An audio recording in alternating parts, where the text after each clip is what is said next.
A lot of leaders look successful on paper, but behind the scenes, they feel stretched, fragmented, and disconnected. Not because they're doing something wrong, but because they've learned to lead by leaving parts of themselves out. Today's guest, Tony Martignetti, is a Chief Illumination Officer, leadership advisor, speaker, and best-selling author who has a new book coming out fall 2026, Illuminating Hidden Brilliance. Challenges that idea to its very core. This conversation is about what happens when leaders stop fragmenting themselves and start leading with alignment. Tony, welcome to Win-Win Leadership. Thank you so much for having me here today. I'm thrilled to have this conversation, and we're going to get into some really good insights and ideas and conversation. Yes, Tony, I really appreciate you joining me today. I've been reading your book. I've been reading a lot of your articles. If you don't mind, we'll start with one of your articles that you recently posted on LinkedIn, and we kind of engaged on that. Embracing your uniqueness, the power of being you. I love that title to start out. And you talked about having the courage to be able to show up as your real authentic self and who you really are and how that creates a ripple effect. So talk to us about that ripple effect. When you start being who you truly are and being authentic, how does that help other people? Comes back to this idea of your vibe attracts your tribe. You know, when you start to show up as your real self, people resonate with that, and it gives them permission to think about like how they're showing up and how do I create my own resonance. So there's that amazing process of modeling behavior and creating a path for other people to think, you know, if they're showing up this way and I'm feeling this sense of connection to them, you know, what am I doing that is allowing me to vibrate in this way? And not to get so crazy about the vibrations, but it's true. Well, let's get into your new book. Really excited about it. I've had the opportunity to go through and read it and put lots of tab marks in it. So many things resonated with me and a lot of similarities with my book, Win-Win Leadership. But you open the book by talking about the quiet exhaustion leaders feel. What is really causing that? Yeah, oftentimes we get into this place where we're just trying to show up with this mask of, you know, showing up as the professional self and playing to the role and the title that we've been given, and then realizing that, you know, this mask is really exhausting and it's weighing us down. And what we need to be thinking is, where am I checking myself at the door and leaving parts of myself that are going to make things easier because I'm not having to hold back. I'm actually being more aligned with my true self. And with that comes not just a connection point to other people, but also a sense of aliveness that comes with being more fully showing up as yourself. Right. And you mentioned your roles at work. Could that also apply with your role in the family?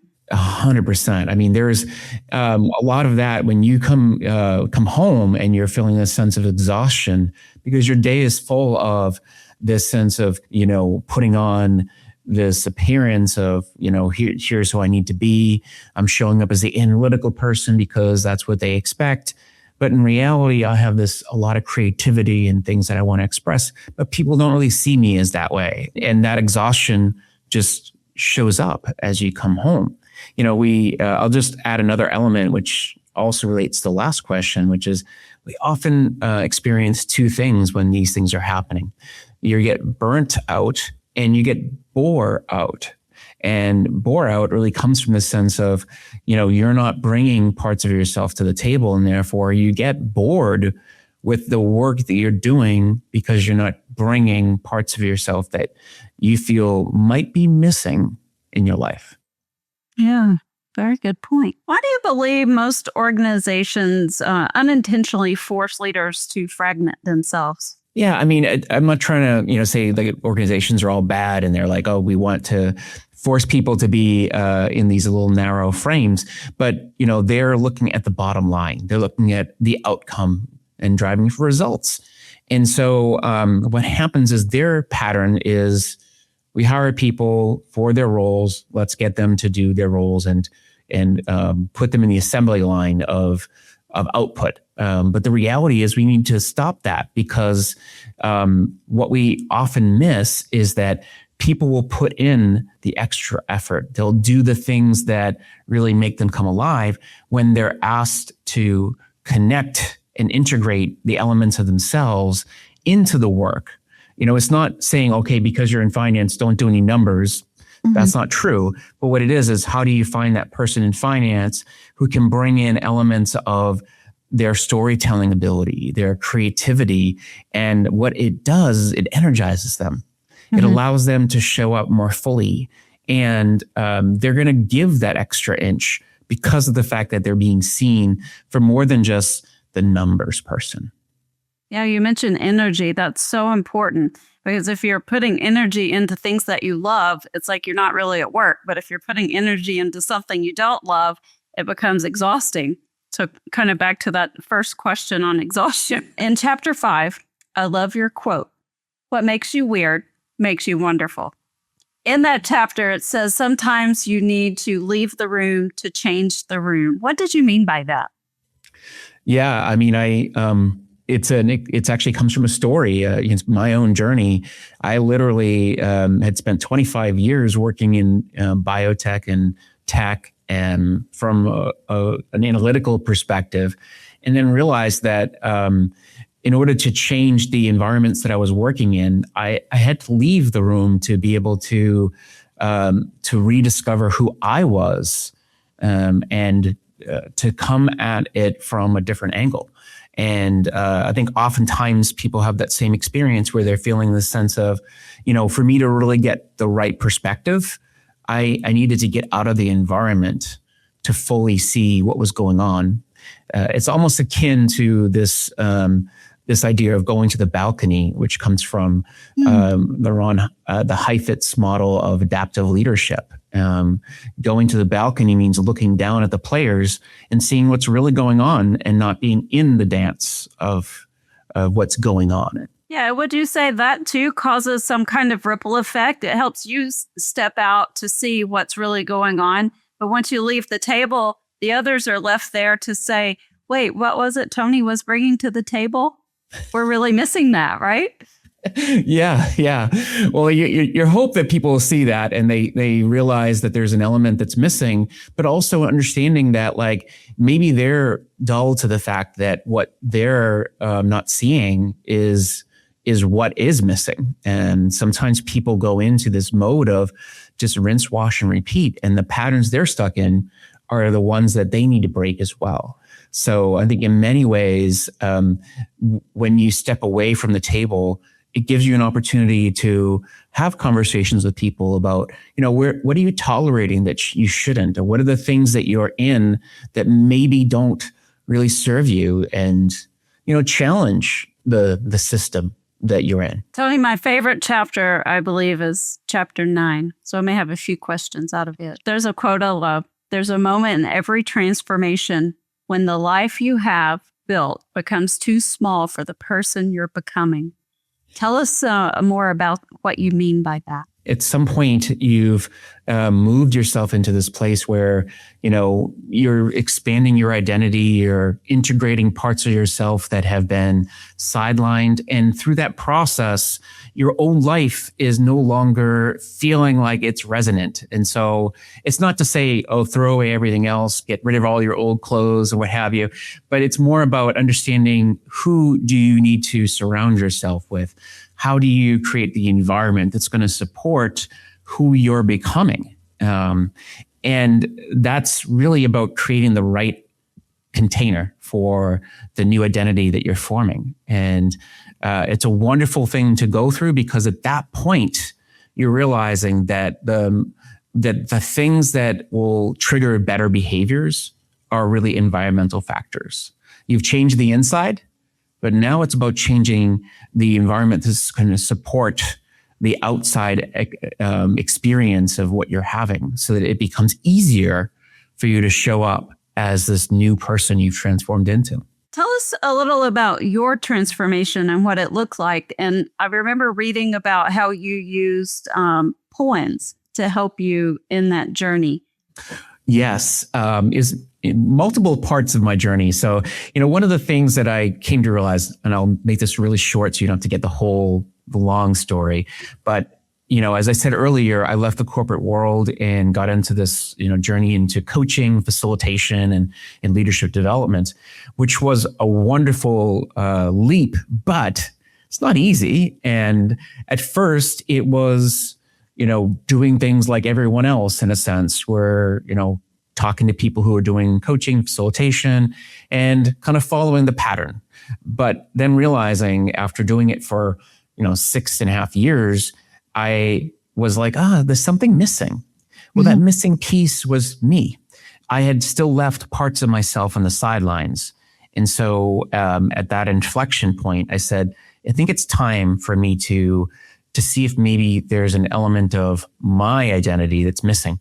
And you know what that was? It was the artist. And so I brought the artist back into the room. I'd always been an artist deep down, and I just had felt this sense of it didn't belong. And so bringing that part of me back in, people who had experienced me as I started to play with that identity saw something different in me. They saw me come alive. They saw me changing rooms in a very different way. And that's where poetry really became a great vehicle as well. Well, my artistry got expressed in many ways. Poetry was a beautiful way because it allowed me to express some of the challenges I was facing through words that aren't meant to be perfect. They were meant to be more from the heart. And that's really where that came from. I really love that. It resonated with me because when I started my transformation journey, I was not an artist, but I have try to have become one. I started painting. So if you see the canvases behind me, tour of Boston, and one from flowers from Boston Garden. I took a photo there last year and painted it. So one thing that I started doing to help Karen find herself was painting, and it's paint by numbers. I wish I could freehand paint well, and that may be in my future. But I taught myself leadership lessons through that. If you get outside of the lines, it's okay. You can paint over it with another color, and then it makes a third beautiful color. And at the end of the day, you have this beautiful big picture, and no one can find the imperfections. Thank you for sharing that. That's awesome. And I think it really leads me to two things I want to share super quick. Number one is that the best way to strengthen and to really deepen our understanding of our identity is through play. Play is the best path to exploring identity. And honestly, when we were kids, we don't worry about who we are or how we're showing up or who's going to, judge us for, what happens with our whatever Play-Doh animals we make or what have you. It's just play, and it becomes very formative. And then as adults, we put all that away. We don't play. And I think that's a big mistake. We need to play more. And that's why people often pick up the paintbrush or start doing pottery, because it gives us an opportunity to be imperfect beginners again and to explore parts of ourselves that we may be sidelined. And so I think that's a wonderful way of looking at it. And I'm going to give a hat tip to my friend Joe, who he and I expressed this idea that our curiosity in the world is just, going out and finding inspiration wherever you turn. And that's a wonderful thing. Leadership lessons, life lessons are at every corner. And so your willingness to be open and to learn from everything in the environment is a gift. And it's also an opportunity. Yeah, and it's just fun to try something new and get outside of your comfort zone. Because if you don't get outside of your comfort zone, you stay in those old patterns that are keeping you stuck. So thank you for sharing that. Also, I believe it was in chapter 9, you talk about your canvas model of transformation. Tell us about that model and then how you described a crisis at NASA that they faced back in, I think, the early 2000s and how that mirrored your model. Yes. So it's an interesting connection point because the Canvas model was something that I developed a while back. And, it was through a talk that I did at Harvard. And the Canvas model is a conversation model. It's a way to connect at a deeper level. And I've turned it into a workshop where I get people to draw out their conversations. So Canvas stands for curiosity, adaptability, non-judgment, vulnerability, the authenticity, and synchronicity. And so those are the elements that Canvas stands for. And when you model a conversation in this way, what happens is the whole frame of how you're conversing changes. And when I think about the conversation with NASA is that they had this big problem that was, around the most unexpected thing. They had a tank problem that they were trying to figure out. And so what they did is they had to think about how to overcome this challenge, but it wasn't going to come from just the people who were experts. It was going to come from people who maybe weren't seen or heard as much as possible, as much as normal. And so the idea was to bring different voices in the room and to give them the opportunity to speak up. And that's where the solution came from. It came from people who weren't necessarily given the opportunity to be heard and rising that voice into the room. That's where the solution came from. So it's just a wonderful way to be able to see that model in action without actually knowing that was going to be the case. Yeah, I love that story. So thank you for sharing the mirror approach there of your Canvas model and NASA's crisis. You mentioned authenticity also in, I believe it's just, you're probably in every chapter, but specifically in that chapter. And you talked about how it becomes a strategic asset, not a performance risk. Tell us a little more about authenticity. Yeah, I mean, people are always, this is a word that pops up everywhere, obviously. And I think it's often misconstrued because authenticity might be seen as, oh, I just share everything, and I think, the reason why I'm spending a little time explaining this is I think it's important that people see authenticity as, intentional. You have to craft an understanding of what does authenticity mean to me and how do I make sure I'm integrating who it is I am before I run off and just tell people everything about me. Mm-hmm. You can't be just, unfiltered. Yeah, sometimes being authentic is having the wisdom to pause and not say something. Yes, exactly. I love that. And so for me, when I think about, what the book's about and where we're headed, it's really about integration first, then authenticity. Because if you know yourself and you know more about what it is that's important to your own, inner world, mm-hmm. then it becomes easier for you to be authentic. Mm-hmm. You're not going to be sharing things that are unfiltered and unknown to you without, putting it out in the world and sharing something that maybe is going to offend or maybe be unnecessary or be something that other people are like, why is he sharing that? Yeah, there's a difference in authenticity and transparency. And I feel like they get interchanged sometimes. Thank you for clarifying. Most leaders try to control chaos. You make a strong case that chaos is not the enemy. Tell us about that. How's it a catalyst? Why is it a catalyst? I mean, chaos has been a big part of my journey. I mean, I worked in biotech for a number of years, which chaos can be ever present, and as well as the need for, bouncing back from setbacks.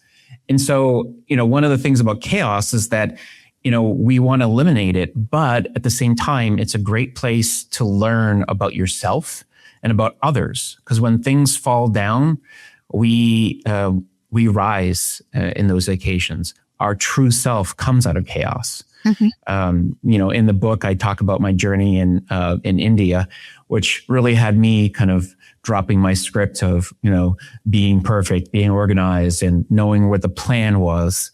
But that's exactly what I needed to learn, is let go of the plan and mm-hmm. allow myself to just be. And through being, a lot of the true essence of who I was started to open up and come to the surface. So I think that's the key thing to chaos, it allows you to be, to discover more about who you really are. And there's always going to be chaos. So I love how you turn that around to make it a catalyst. My mother used to tell me, you're either in a storm, going through a storm, or coming out of a storm. So there's always chaos. You just have to learn, how do you stay steady and aligned through the chaos? Yes. And mothers always know best. So let's be honest. What does it look like to lead through chaos in ways that benefit people and performance? I love that you mentioned that. And this is something that I've been noodling on for quite some time.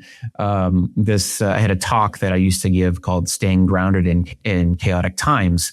I still give it, actually.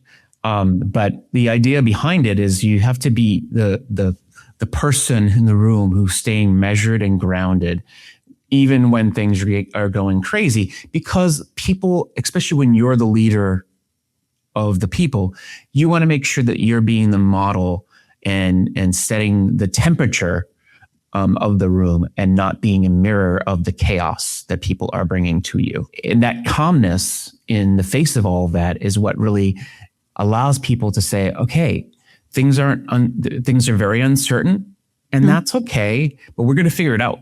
And we're going to figure it out together. And this person who's leading us through this is going to be the lighthouse in this whole process. They're going to guide us through. They're going to help us think about what's next. What do we do with this moment that we're navigating? And so that sense of calmness, a groundedness, is really what we're looking for in leaders, especially in times of uncertainty. Again, even admitting sometimes that, like, hey, I don't have the plan, but we're going to figure it out together. And that's an important piece, because if the leader stays calm, it helps calm everyone else. And then I talk about in my book the collaboration. It's good to get the input of everyone and try to come up with that win-win outcome for everyone. But to do that, you have to involve everyone. So I'm glad you mentioned that. How does integration create better outcomes, not just better feelings? When you think about it from this way, innovation is what we're always striving for. We want to innovate as a company. We want to innovate as individuals. But the best thinking comes from, colliding different ideas into one. And so the essence of integration is really about, like, where am I missing something that I don't have to look outside to find it? It's actually inside of me, but I just haven't allowed the two parts of myself. I almost sound like a schizophrenic at this point, but the two parts of myself to really have a conversation and see, where does one part of the field and another part of the field intersect and create some beautiful magic. And that beautiful magic is just, have I not been creative enough in this idea? Or have I not been, thinking realistically enough? And so it's almost coming back to the idea of being grounded, but also looking to the sky, having your feet on the ground, but having your head in the clouds. And you can do both at once. But it's really making sure that before you make any hard decisions, that you're really ensuring that all parts of yourself have had a part in the decision. Mm-hmm. And the more integrated you are, the more powerful your ability to look at things and say, yeah, my personal board of directors inside of me has had a conversation. We know what to do here, and we're looking to integrate all these elements of who we are into this conversation and make a decision. We talk about this integration. How does one know they need to integrate? Yeah, well, I love you asked this, because, there's a framework in the book called the Illumination Framework, which really follows an arc of starting with discovery, this idea of how do I go back and unearth the hidden gems in my journey? And one of the things that I talk about in the discovery process is the flashpoint process, which is something I talk about on my podcast, The Virtual Campfire.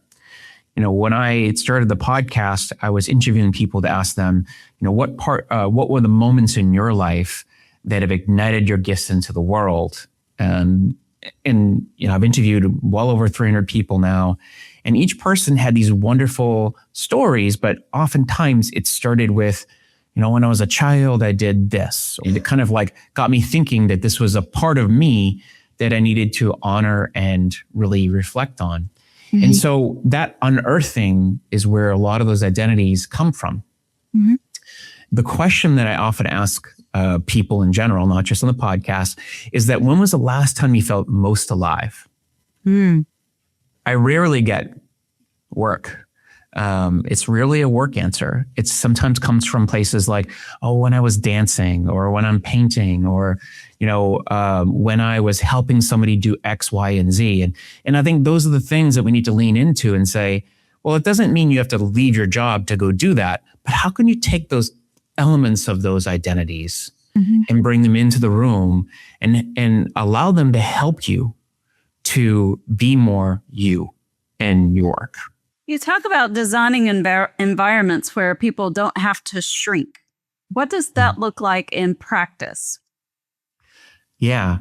And it doesn't have to be a lot of grand gestures. Sometimes you just have to start with allowing people to play a little more in their roles. When you design environments like this, it's getting to know people. So opening the aperture of connection allows you to be able to say, hey, let's talk a bit about the identities you've sidelined. What does make you come alive, and how do we bring more of that into the work? And that might require a bit of looking at the challenges that are happening right now in the world or in the workplace, and seeing how this identity or the things that you've uncovered can be brought into that challenge. The great example I use in the book, and sometimes I share it in a talk, is that like, if you find somebody who has who's been a gamer and who builds worlds, there's something about that experience and that skill set that can be brought into designing workflows and understanding how things connect, and also the aesthetics of how to think about product design. So there's a lot of elements that you can pull from different things that you've done that help to make the environmental effect of what you're building in terms of your teams different. I used to have a lot of international colleagues, and I felt like I learned more from them than they did from me, because there's so many differences, which I'm sure you learned when you said you went to India. I'm sure that you learned a lot of cultural aspects and I just find it so interesting. A lot of people come to the US and can speak 2 or 3 different languages. And I wish I could. Tony, I tried last year to start learning Italian, and I got Rosetta Stone and I started trying to learn Italian, and I was doing pretty decent on it, but I lost my momentum in it. So now I need to go back and start over, because I really want to try to learn how to roll my R's and things like that. I love it. Oh, but it does indeed bring unique experiences to the table to come up with a good collaboration. You talk about leaders needing to move from performance to presence. And, this may be in the workplace or outside of the workplace. So what does that shift look like? And what is the hardest part of that transition for most leaders? Yeah, I mean, first of all, it's giving yourself permission to get into that mode, because it is hard to slow down and allow yourself to say, look, I'm not going to always be the perfect one, or the one who's constantly on the go. To be in performance mode, I have to allow myself some space to be present. And honestly, in this day and age, our presence is going to be the most valuable thing that we can offer people, because the things that we're scattershot in all different directions, or feeling like we can just phone it in, it's not going to work when we've got all of these AI agents and things showing up in different places. So, the ability to create a place where you can show up fully and be present with people is going to be the most valuable thing you can do. And so starting with creating practices and habits for you to show up and think, okay, what do I need in this moment? What do I need to make sure my presence is available? And so it starts with the internal practices. I call it presence engineering is a big part of this. And I think that's an element of, how do we create the right practices for our presence to be known? Yeah, so I'm hearing you say, maybe not in these exact words, that you have to know yourself and take care of yourself. And I talk about in my book, putting your own oxygen mask on first, like an airplane. If you put yours on first, you can help a lot of other people. But if you're not putting yours on first, you're not going to be able to help many people. And that seems to kind of be the same concept that you're talking about here, and that ripple effect. If you are being true to you, you know who you are, you're taking care of yourself, it allows you to help so many other people and help develop a more positive culture. Spot on. I love that you bring that up. It's such a great way of putting it. And, if I were to take just a slightly different analogy that connects with the book, is that, often I talk about this illuminating element, which is about, how do we get that inside light to shine out? And then once you do, for you become a lighthouse for others. You're shining light not to be the brightest, which again comes to the sense of burnout. If you try to be the brightest light, what happens is at some point you exhaust yourself. And so you need to be able to manage your light, but also know that your light's not there for you. It's for others. It's about, guiding others on the path too, to ensure that they can come along and they can bring themselves into the room. So, do it for yourself first and foremost, but then remember that it's not just for you. It's also for the people around you to guide them in. Yeah, very well said. Sometimes it feels like it's selfish to take care of yourself first, because I love to help people. And, first instinct is, oh, let me help you do this. Let me help you do this. And then it does lead to burnout. So if you're making sure you're protecting your peace and your energy, what is the hardest part of that transition for most leaders? Yeah, I mean, there's number one, they're so used to it. We're programmed, and this is something that I speak from a lot of experience of being the doer. Yeah, I used to say that I was addicted to doing, and it was my undoing. And we have to be questioning and really take a step back and say, how is all of this doing serving me? And how do we kind of get out of that loop? Because it's not about doing more. It's about finding the leverage points and ensuring that you're slowing down enough to say, what is it that I can do that's at the intersection of all the things that my identities that makes me most useful, most powerful, and most impactful. And through that, I find the leverage point. And that's where performance, if you're continuing to do based on what you've been programmed to do, based on your title, based on what you've known throughout the years, what you've been delivering on, and it's getting you certain results, at some point you have to realize that your leverage point is going to come from slowing down, getting awareness, and then thinking about where is the leverage through my brilliance, my hidden brilliance, going to give me the best impact for what I can uniquely do. Mm-hmm. Does that make sense? Yeah, absolutely. It's funny, you said you were addicted to doing. My mother used to tease me about my plate being so full. I needed to start taking things off my plate. Well, eventually it got to the point where she said, okay, I see you're not going to stop. I'm going to get you a platter. Well, I get this platter and it keeps getting overfilled. Yes, there had to come a point where I said, stop. I had to learn to say no. How does a leader know they are operating from alignment instead of performance? When they're operating from alignment, it's really the sense of it's almost easeful, but I wouldn't say it's easy. It's not like, the sense of, okay, things are just, I can phone it in, but things flow. So alignment feels like flow, and it makes sense because alignment feels like you're coming from a place that and you're aware of because it's central to who you are. So when it's coming from performance, it feels like you're forcing yourself to be at the best that you possibly can be based on what people think your title should be. Mm-hmm. It's forcing yourself into a model of perfection.